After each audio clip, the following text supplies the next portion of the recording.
In today's video, I'm going to teach you how to add a cameo in Sora 2 for the year 2025 step by step.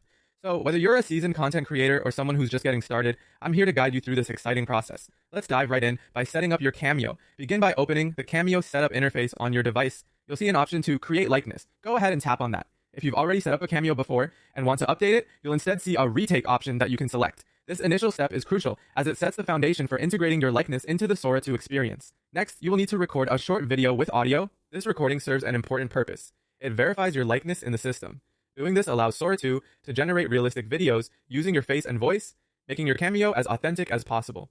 As you get ready to record, position your camera. You want to have it at eye level and about an arm's length away. This ensures that your whole face, including your forehead, chin, and both cheeks, is clearly visible.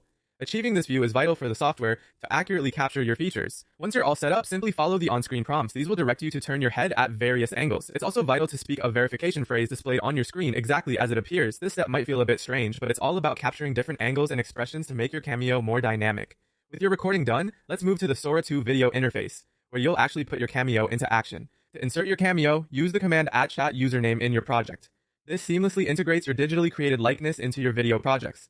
After adding your Cameo, you can set the video's aspect ratio. You have options like 16:9 if you're leaning towards a more cinematic look, or 9:16 for those portrait-style videos, perfect for social media platforms. The next step is setting the duration. Depending on your plan, this could range from 10 to 20 seconds. Also, adjust the resolution, up to 1080p if you're using the Pro option, to ensure everything looks crisp and clear. Lastly, let's add some creative flair by using descriptive prompts to drive the narrative. If you want to visualize action scenes, let's say imagining yourself riding a bison through the beautiful landscape of Monument Valley, these prompts can help bring those scenes to life.